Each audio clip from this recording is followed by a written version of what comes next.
constant innovation, unparalleled education, groundbreaking global business education you'll find only at Oxford College of Business. That's because all we do, all we are, is business education.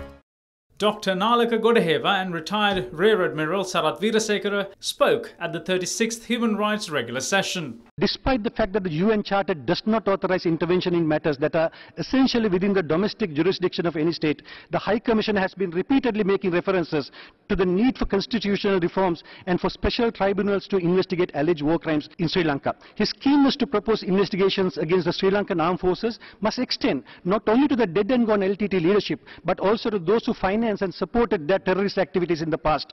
The LTT's international network and the local and Tamil Nadu politicians who actively support the LTT should also be held accountable for the thousands of lives lost in Sri Lanka over the last 30 years.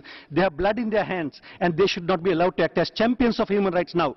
The promotion and protection of all human rights should be guided by the principles of impartiality, objectivity and non-selectivity. When it was commissioned, many prominent countries, including Russia, objected, stating it was not done in accordance with UN procedure. The resolution adopted based on that report, permitting the High Commissioner to conduct investigation, was again objected by many countries, including India and Pakistan, stating that it was a crass example of hypocrisy and double standard. The final resolution recommending hybrid courts and constitutional changes was based on the seriously flawed and biased OISL report of the High Commissioner. Nowhere in the world an army won a separatist war rescuing 300,000 people. Unfortunately, the present Sri Lankan government, to satisfy the separatist Tamil diaspora, betrayed the nation by co-sponsoring the resolution. The separatists are now trying to achieve what the terrorists could not for 3 decades. In the meantime, leader of India's political party MDMK, Vaiko, made another statement against Sri Lanka at yesterday's regular session.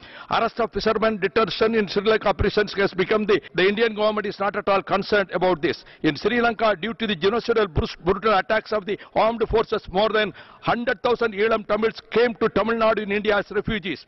The comfort and facilities provided by the United Nations to refugees in other countries are not delivered to these saddened Elam Tamil refugees in India.